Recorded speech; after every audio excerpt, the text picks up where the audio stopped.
할렐루야. 우리 주님 예수님의 은혜와 평화가 여러분 가운데 함께 하시기를 주님의 이름으로 축복합니다. 우리 앞뒤 좌우에 계신 분들하고 인사 나누겠습니다. 사랑합니다. 축복합니다.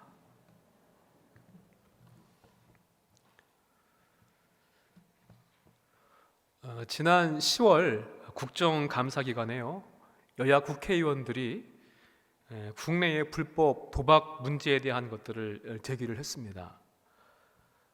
여러분 얼마나 되실지 상상하실 수 있는지 모르겠지만 우리나라 안에서 일어나는 불법 도박의 규모가요 무려 81조 5천억 원이라고 합니다. 전체 예산을 따진다고 한다면 국가 예산의 17% 정도가 이 도박하는 데 돈이 사용된다는 것입니다. 어떠한 사람들이 이러한 도박에 빠져 있는가 그걸 보니까요, 이상한 특별한 사람들만 하는 것이 아니었습니다.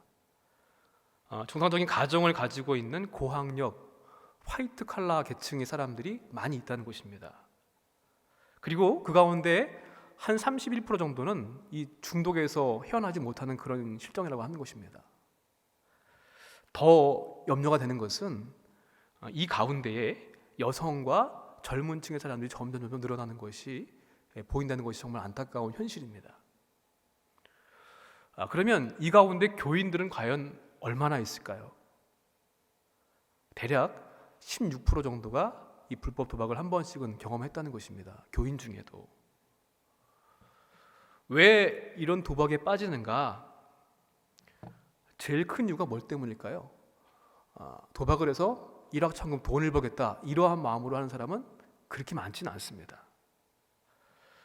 이유를 물어보니까요, 기분 전환을 위해서 혹은 친목 도모를 위해서, 그 다음에 세 번째 순위가 돈 때문이라는 것인데, 쉽게 말하면 이겁니다. 큰 돈을 벌려고 하는 목적보다는 그냥 현실에서 도피하려고 스트레스 받고 부담감이 있고 또 여러 가지 문제가 잘 풀리지 않을 때, 희망이 없을 때 뭔가 재미를 찾기 위해서 나름대로의 기쁨을 얻기 위해서 손을 대는 것이 도박이라는 거예요. 그러다가 거기에 중독이 되는 거죠. 코로나 때문에 우리가 집에 있는 시간들이 많고 어디 가지도 못하고 제한되어 있는 그런 시간들을 보내고 있는데요, 여러분들한테는 무엇을 할 때 가장 기쁨을 얻으십니까? 어디에서 어떠한 일을 할 때? 오늘 말씀에 의한다고 한다면 우리가 기쁨을 얻을 수 있는 것은 하나님을 기쁘시게 할 때 그것이 우리의 기쁨이 됨을 여러분 기억하시길 바랍니다. 사도 바울은 2차 전도여행 가운데 데살로니가 교회를 세우게 되었습니다. 그런데 여기에서 유대인들의 박해와 핍박이 얼마나 심했던지 금방 그곳을 떠날 수밖에 없는 상황이 되었습니다. 그래서 베레아, 아덴을 거쳐 고린도까지 쫓아오는 그들을 피해서 도망을 쳐서 오다시피 그렇게 오게 됐습니다. 여기에서 18개월을 머물면서 여기서 또한 오늘 본문의 말씀인 데살로니가 전서 편지를 쓰기도 했습니다. 이때에 디모데를 통하여서 자기가 세웠던 그 교회, 데살로니가 교회에 대한 소식을 듣게 되었는데요, 그래도 감사한 것은 그들이 바울이 전했던 복음을 잘 받아들였고요, 뿐만 아니라 여러분 잘 아는 이 데살로니가 교회의 별명이 있죠. 믿음의 역사, 사랑의 수고, 소망의 인내를 하는 교회로 소문이 나서 바울이 있는 곳 같이 그 소식을 듣게 되었습니다. 지금 편지를 쓰고 있는 이곳, 이 고린도에서 바울은 자기가 복음을 전하다가 쫓겨오면서 핍박을 당하고 어려움을 겪으면서 이러한 일들을 겪어오면서 무슨 생각들을 해왔을까요? 아마 자기 과거의 시간들을 아마 생각해 봤을 겁니다. 자기도 똑같이 예수 믿는 사람들을 박해하고 핍박했는데 지금 그 핍박을 자기가 받고 있는 겁니다. 자, 그랬는데 그런 자신을 하나님께서 복음을 전하는 사도로 삼아주셨고 또 복음을 전했던 그 교회 교인들이 믿음의 역사, 사랑의 수고, 소망의 인내를 하면서 잘 견디어낸 것, 좋은 소문이 난 것, 그것을 보면서 한편으론 자기를 은혜로 써준 하나님께 감사하기도 했을 것이고요, 또 미안한 마음도 들었을 것이고, 또 교회 교인들을 생각할 때마다 대견한 마음도 있었을 것입니다. 그래서 그 교인들을 향해서 다시 한번 권면합니다. 하나님과 동행하면서 자신이 가르쳤던 하나님을 기쁘시게 하는 그 교훈들을 잘 지켜서 행하라 라고 권면의 말씀을 기록하고 있습니다. 바울의 일생은 예수님을 만난 이후에 사람을 기쁘시게 하는 삶이 아니라 하나님을 기쁘시게 하는 그런 삶을 살았습니다. 어떻게 하면 바울의 인생처럼 또 그의 가르침처럼 하나님을 기쁘시게 하는 삶을 살아갈 수 있을까요? 무엇으로 하나님을 기쁘시게 할 수 있겠습니까? 먼저 오늘 말씀 가운데 깨달아야 될 믿음의 교훈, 하나님을 기쁘시게 할 그 방법들은 무엇인가 하면요, 첫 번째로 거룩하라는 것입니다. 우리 3절부터 7절의 말씀인데요, 같이 한번 읽어보도록 하겠습니다. 하나님의 뜻은 이것이니 너희의 거룩함이라. 곧 음란을 버리고 각각 거룩함과 존귀함으로 자기의 아내 대할 줄을 알고 하나님을 모르는 이방인과 같이 세욕을 따르지 말고 이 일에 분수를 넘어서 형제를 해하지 말라. 이는 우리가 너희에게 미리 말하고 증언한 것과 같이 이 모든 일에 주께서 신원하여 주심이라. 하나님이 우리를 부르심은 부정하게 하심이 아니요 거룩하게 하심이니. 아멘. 하나님께서 성도를 부르셔서 구원하신 것은 무엇 때문입니까? 거룩함을 위해서라고 오늘 말씀했습니다. 그런데 거룩하라라고 말씀을 전하면서 가장 먼저 언급한 것이 무엇인가 보니까요, 3절 말씀에 음란함을 버리라고 그렇게 말했습니다. 바울 당시에 그 지역의 모든 대부분의 사람들은요, 성적으로 문란했습니다. 결혼 전이나 후나 할 거 없이 창녀와 함께 그런 성관계를 맺기도 했고요, 처불지면서 살았고, 또 수많은 그러한 매춘과 범죄와 혼음과 더러운 제약된 모습들이 난무했습니다. 그리스 철학자 가운데 이런 말을 한 사람이 있습니다. 창녀는 향락을 위해, 정부는 육체를 위해, 아내는 자식을 위해 라는 말을 철학자가 했다고 할 정도니까 얼마나 타락한 시대였는가 하는 것을 알 수 있는 부분입니다. 그 음란함을 버리라고 했습니다. 버린다고 하는 말에 이 헬라어 원어의 뜻을 보게 되면요, 기권한다, 자제한다라고 하는 그런 뜻을 가지는 말입니다. 거룩함을 쫓는 하나님의 백성들은요, 내가 하고 싶지만 세상에 지배하는 문화의 모습들이긴 하지만 그럼에도 불구하고 그것을 기권할 수 있는 겁니다. 자제할 수 있는 것, 그게 바로 거룩함입니다. 많은 죄 가운데서도 특별히 왜 음란함을 거룩함의 첫 번째로 이야기를 했습니까? 다름이 아니라 데살로니가 교인들 가운데 가장 접할 수 있는 것, 가장 쉬운 것이 바로 이 음란함 때문이었습니다. 그냥 다 그러니까 여기도 그렇고 저기도 그렇고 앞집 뒷집 이웃 다 그러다 보니까 가장 흔하게 접할 수 있고 유혹을 받았기 때문에 그랬던 것입니다. 4절에 자기 몸을 음란한 데 두지 말라고 했습니다.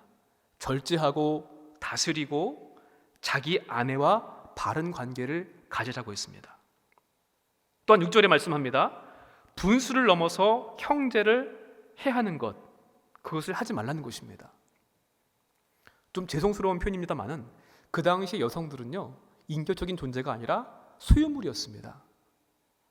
그래서 타인의 소유를 탐내는 것, 타인의 아내를 탐내는 그러한 행위를 하지 말라는 것입니다. 주변 상황이 다 그냥 그렇게 그것을 죄로 보지 않습니다.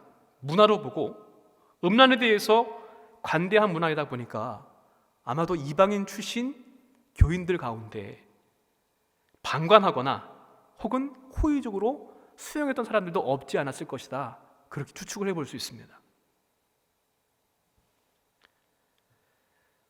재밌는 것은요, 여러분 히브리어로 거룩하다고 하는 말의 의미가 카다시에서 나왔습니다. 분리한다라는 뜻이거든요. 분리한다라고 하는 이 카다시에서 거룩함을 뜻하는 코데시가 나왔습니다. 그런데 똑같은 카다시에서 또한 분리되어 온 말이 어떤 말이 있는가 하면 케다샤라고 하는 것이 있는데 그것은 창녀를 뜻합니다. 똑같은 단어의 어원에서 거룩함도 뜻하고 창녀도 뜻하는 말이 나왔다는 것입니다. 사랑하는 성도 여러분, 이방 사회의 기준에서 그 당시 바울이 활동했던 때 세상에서는 얼마든지 수용되고 이해할 수 있는 그러한 것이 음란의 문화였습니다. 그렇다라고 할지라도 그것을 버리라 이렇게 엄명합니다. 그게 거룩함의 첫 발자국이라는 것입니다. 왜냐하면 하나님의 뜻이 거룩함이기 때문입니다. 너희는 거룩하라, 이는 나 여호와 너희 하나님이 거룩함입니다. 레위기 19장 2절의 말씀입니다. 여러분, 오늘날 저와 여러분의 삶 가운데서 가장 흔하게 접할 수 있고 유혹받는 죄의 요소와 환경들이 어떠한 것들이 있습니까? 우리 주위에 지금 이 시대에도 음란함으로 이끄는 요소들이 얼마나 많이 있는지 모릅니다. 또 물질이 최고인 것처럼 물질주의에 빠져있는 그런 모습들은 얼마나 많이 있습니까? 하나님만이 진리인 것을 선포해야 하는 이 시대에 세상은 절대 진리를 인정하지 않습니다. 상대로만 봅니다. 이것도 진리고 저것도 진리다. 또한 음란함은요, 성적인 죄악만을 말하는 것은 아닙니다. 거짓도 있고요, 위선, 교만, 욕심과 이기심. 그런데 거룩함과 이러한 죄악들은 멀리 있는 것이 아닙니다. 심지어는 거룩을 가장한 죄도 얼마나 많이 있는지 모릅니다. 저는 말씀을 준비하면서요, 설교를 준비하고 선포하는 이 저의 역할이 어떻게 보게 되면 거룩한 하나님의 사역이 될 수도 있겠지만 다른 한편으로는 거짓과 위선으로 가득한 죄의 모양새가 될 수도 있겠구나 라는 생각을 하면서 무서운 생각을 해본 적이 있습니다. 거룩함은 세상과의 구분됨입니다. 그리고 진정한 거룩함은요, 예배당 안에서만 머물러 있지 않습니다. 우리 삶의 곳곳에서 가장 가까이 있는 것들, 윤리적인 모습, 거룩한 사람이 되었다고 방심하면 안 됩니다. 언제 넘어져서 창기와도 같은 사람이 될지도 모르기 때문입니다. 똑같은 어원에서 거룩함도 더러운 죄악도 같이 나왔습니다. 똑같은 사건이 거룩한 일이 될 수도 있고 더러운 죄의 모양새가 될 수도 있습니다. 거룩함은 한 번으로 끝나는 것이 아니라 더욱 많이 풍성하게 해야만 하는 과정입니다. 3절에 하나님의 뜻은 너희의 거룩함이라고 말씀하셨는데 그 거룩함은 거룩하게 되어가는 중을 뜻합니다. 우리의 거룩함은 아직 완성되지 않았습니다. 매일매일 거룩하게 되어가는 중입니다. 여러분, 매일 기권하시고 자제하시고 버리시기를 바랍니다. 이 거룩함을 매 시간마다 이루어가는 우리가 될 때 하나님을 기쁘시게 하는 거룩한 성도의 모습이 될 줄로 믿습니다. 아무쪼록 거룩함을 이루기 위해 애쓰는 모습으로 하나님을 기쁘시게 하는 성도들 되시기를 주님의 이름으로 간절히 축원을 드립니다. 또한 바울은요, 거룩함을 이루라고 말씀하면서 형제 사랑을 권면하고 있습니다. 우리 9절과 10절 말씀입니다. 함께 읽습니다. 형제 사랑에 관하여는 너희에게 쓸 것이 없음은 너희들 자신이 하나님의 가르치심을 받아 서로 사랑함이라. 너희가 온 마게도냐 모든 형제에 대하여 과연 이것을 행하도다. 형제들아 권하노니 더욱 그렇게 행하고. 아멘. 물론 이 데살로니가 교회의 성도들의 모습은요, 이미 사랑의 수고를 아끼지 않았기 때문에 멀리 이 지방까지도 소문이 났던 그런 모습이 있었습니다. 그러나 잘하고 있지만 달리는 말에 채찍질을 가하는 것처럼 더 열심히 더 잘하라는 것입니다. 사랑의 실천을. 이 사랑 또한 한 번으로 끝나는 것이 아닙니다. 계속 노력해야만 하는 것이 우리의 모습입니다. 형제 사랑에 대해서 말씀하고 있는데 여러분, 우리에게 형제와 자매가 누굽니까? 내가 사랑해야 할 대상, 누가 형제입니까? 누가 자매입니까? 예수님 말씀하시기를 누구든지 하늘에 계신 내 아버지의 뜻대로 하는 자가 내 형제요 자매라고 말씀하셨는데 예수님을 믿고 새 생명을 부여받은 모든 성도들이 다 나의 형제와 자매가 되는 줄로 믿습니다. 또한 그뿐만 아니라 아직 예수님을 모를 뿐이지 이후에 예수를 믿게 될 익명의 형제 자매들도 얼마나 많이 있습니까? 이 세상 가운데에는. 그들에 대해서 사랑의 의무가 우리에게 있는 것입니다. 최근 언론에 눈에 띄는 기사를 본 적이 있습니다. 식품업계에서 후발주자였던 한 기업에 대한 이야기입니다. 여러분도 잘 아시는 그런 기업일 겁니다. 저는 개인적으로 보니까요, 그 회사 회장님 성씨가 제 아내 성씨하고 똑같더라고요. 그래서 더 친근감이 가던데, 이 기업이 성장한 이유가 있습니다.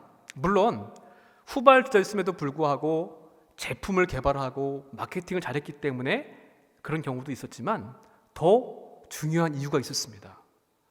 무엇인가 하면은요, 이 회사는 직원들을 뽑을 때요, 비정규직을 거의 뽑지 않습니다. 대부분 다 정규 직원을 뽑습니다.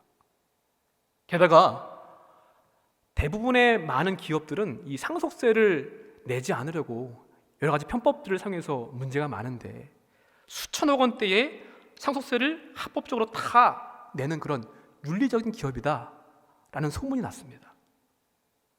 또한 사회적으로 어려운 사람들을 돕는 선행을 하는 그런 기업으로 좋은 기업, 좋은 회사라고 하는 이미지 때문에 매출이 크게 늘어났다는 것입니다. 여러분, 세상의 기업도 이렇게 사랑을 베푸는 것에 칭찬을 아끼지 않는데 하물며 교회와 성도가 사랑의 실천을 행하는 것은 너무나 당연한 일이 될 것입니다. 한 2주 전인가요? 한 연구소에서 우리 국민, 교회를 다니지 않는 국민 1000명을 대상으로 통계를 냈습니다. 교회의 모습 가운데 가장 먼저 개선되어야 될 부분이 무엇입니까? 물었습니다. 근데 1위로 나온 게 뭔가 하면은요, 윤리, 도덕성입니다. 안타까운 것이죠. 그러면 교회가 신뢰받기 위해서는 뭘 해야 됩니까? 제일 첫 번째로 꼽은 게 뭔가 하면은 사회와의 소통, 공익 추구입니다. 쉽게 말하면 사랑의 실천입니다. 여러분, 단순하게 우리가 사회로부터 좋은 소문나기 위해서 교회와 교인들이 사랑을 실천해야 된다, 그 말씀을 드리고자 함이 아닙니다. 비록 죄악이 가득한 이 세상이지만 이것도 확장시켜야 할 하나님의 나라인 것은 분명한 사실입니다.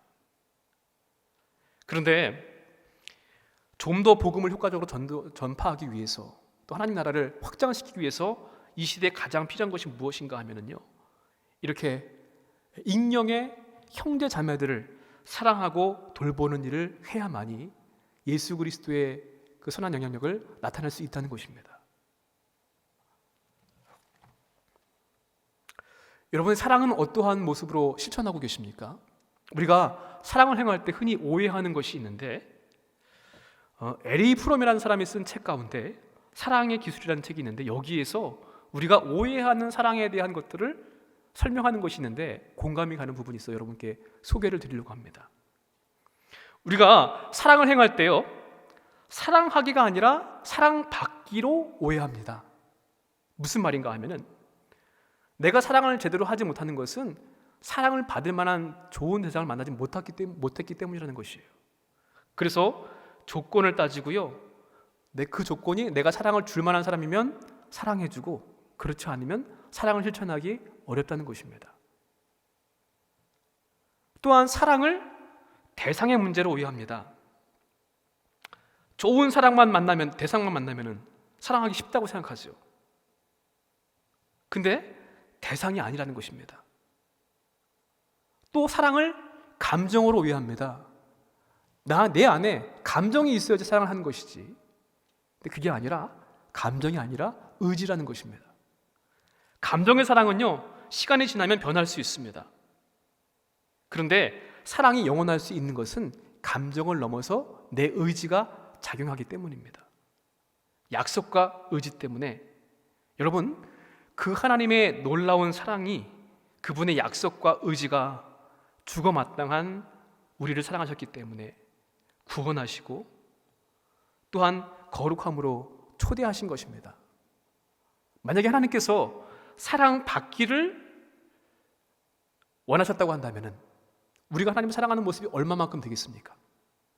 또 사랑을 대상으로만 보시고 우리를 구원하셨다고 한다면 우리는 결코 사랑받고 구원받을 만한 대상이 되지 못합니다. 또한 감정으로만 우리를 사랑하셨다고 한다면 그분의 사랑은 한시적일 수밖에 없을 것입니다. 그분의 감정을 좋게 해드릴 만한 모습이 그렇게 많지 않기 때문이죠. 하나님은 사랑할 만한 사람을 사랑하신 것이 아니라 우리가 죄인 되었을 때부터 하나님의 사랑에 반응하는 것은 고사하고 원수가 된 우리를 사랑해 주셨습니다. 그리고 한 사람 한 사람들을 너 아니면 안 돼 라고 하는 그러한 심령과 열정을 가지시고 우리를 한 사람 한 사람 그렇게 사랑하여 주셨습니다. 변함없는 사랑의 의지와 책임으로 지금도 우리를 사랑하고 계신 줄로 믿습니다.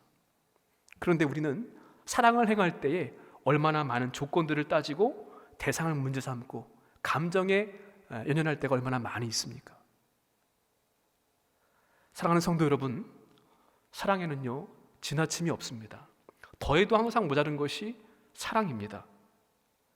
독생자 예수님을 보여내 주심으로 말미암아 그 사랑의 본을 우리에게 보여주셨습니다. 우리가 거룩함을 이룰 수 있는 길은 우리의 형제, 자매, 이웃을 사랑하는 것으로입니다. 그 일을 행할 때만은 죄로 어두워진 이 세상에 빛과 소금의 역할을 감당할 수 있을 것이고요. 주님의 본을 따라서 사랑을 행할 때에, 힘쓸 때에 하나님이 기뻐하실 것입니다. 지금까지 사랑을 실천하기 위해 애써오셨습니까? 그렇다면 더욱더 계속해서 사랑하시기를 권면드립니다. 혹 아직 부족해서 하지 못하는 부분이 있으십니까? 주님의 명령이십니다. 사랑에 힘쓰시기를 바랍니다. 더욱 그렇게 행하라. 하나님께서 사랑을 행하실 능력과 또 도우심을 구하시고 또 그렇게 이루어 주실 줄로 믿습니다. 사랑을 행하는 우리 모두가 되셔서 하나님을 기쁘시게 하는 성도들이 되시기를 주님의 이름으로 간절히 축원을 드립니다. 마지막으로 하나님을 기쁘시게 하는 삶은요, 땀 흘려 힘써 근면한 모습으로 살아가는 것입니다. 삶의 우리의 환경 어느 곳에 있든지 성실하고 근면할 것을 말씀합니다. 우리 11절, 12절 말씀입니다. 함께 또 이렇게 같이 읽겠습니다. 또 너희에게 명한 것 같이 조용히 자기 일을 하고 너희 손으로 일하기를 힘쓰라. 이는 외인에 대하여 단정히 행하고 또한 아무 궁핍함이 없게 하려 함이라. 아멘. 조선 말기에요, 서양에서 테니스가 들어왔을 때 있었던 일이라고 하지요. 귀족 스포츠라고 해서 고종과 대신들을 모아놓고 서양 사람들이 테니스 치는 것을 이렇게 보여줬답니다. 그때 그 참석했던 대신들 하는 말을 여러분 아시는지 모르겠습니다. 저렇게 땀 많이 흘리는 거 아랫사람들이나 시켜라, 그렇게 했다는 것이죠. 스포츠 운동으로 보지 않고 그냥 일과 노동으로 본 것입니다. 그런데 헬라 문화에서도요, 이 노동, 땀 흘려 일하는 것, 이것은 노예나 하는 일로 그렇게 취급했습니다. 그런데 그러한 시대에 바울은 조용히 자기 일을 하고 자기 손으로 힘쓰라, 그렇게 말씀했습니다. 그 당시에 아마도 곧 예수님이 오실 것이다 라고 하는 잘못된 종말론 때문에 일도 하지 않고 무의도식하면서 멋대로 살아가는 그런 사람들이 있었던 것 같습니다. 방만하고 무절제한 사람들, 그 가운데 있는 그들을 향해서 하나님은 인간에게도 에덴 동산을 주시면서 동산을 경작하고 지키는 임무를 주셨음을 우리는 생각해 볼 수 있습니다. 바울 자신도요, 천막을 치는 그러한 만드는 일을 행하면서 주의 복음을 전하는 것을 전혀 부끄럽게 생각하지 않았습니다. 그리스도인들은 무엇보다 외부 사람들이 존경도 받아야만 하고 근면하다고 하는 평가도 받아야만 될 것입니다. 믿음은 좋은 우리 교인들이신데 밖에서 손가락질 받고 게으르다고 나태하다고 그런 소리는 들어서는 안 될 것입니다. 히브리어 가운데요 아바드라고 하는 단어가 있는데 이 단어의 뜻은요 노동한다 라는 뜻도 있고 예배한다 라는 뜻도 있습니다.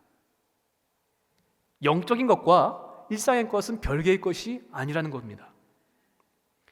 예배를 잘 드리고 거룩함을 추구하는 성도는요 세상에서의 삶도 열심으로 근면으로 땀을 흘리는 사람들이라는 것입니다.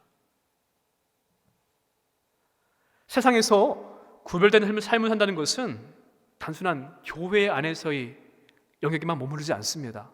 여러분 거룩함 그러면 어떤 것이 떠오르십니까?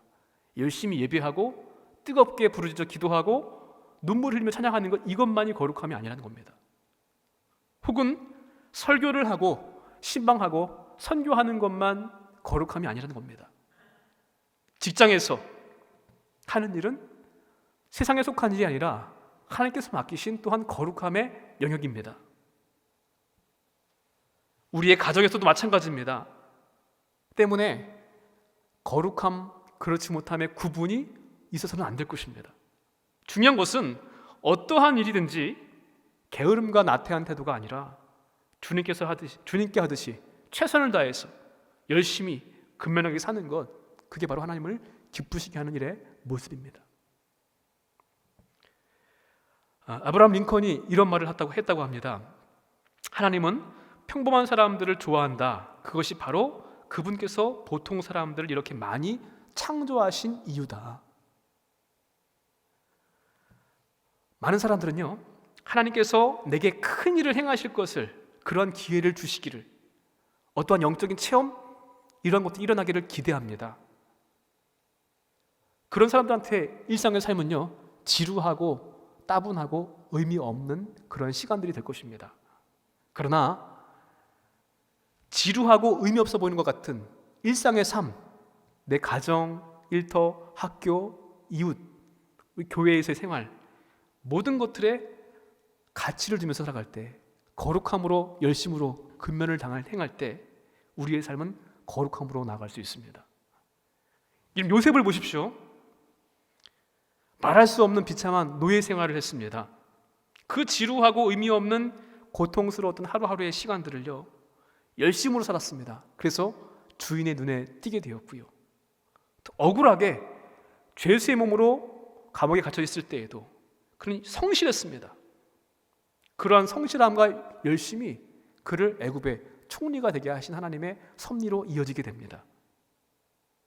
다윗도요 지루하기만 했던 아버지의 양들, 또 집의 양들을 돌보는 일들, 그러나 그 시절 맹수를 쫓아나기 위해서 열심히 던졌던 그 돌팔매, 물맷돌 그 모습들이 최선을 다했을 때 나중에는 거구 골리앗도 한 번에 그냥 쓰러뜨릴 수 있는 그런 기술로 연마되었고요, 이스라엘의 위대한 임금이 될 수 있도록 하나님께서 그를 이끄셨음을 우리는 기억해야 할 줄로 믿습니다.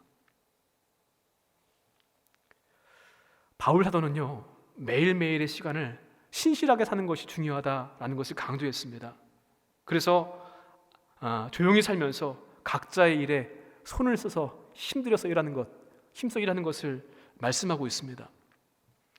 하나님께서 원하시는 삶은요 재림을 만나고 하면서 아무것도 하지 않는 그러한 삶이 아닙니다.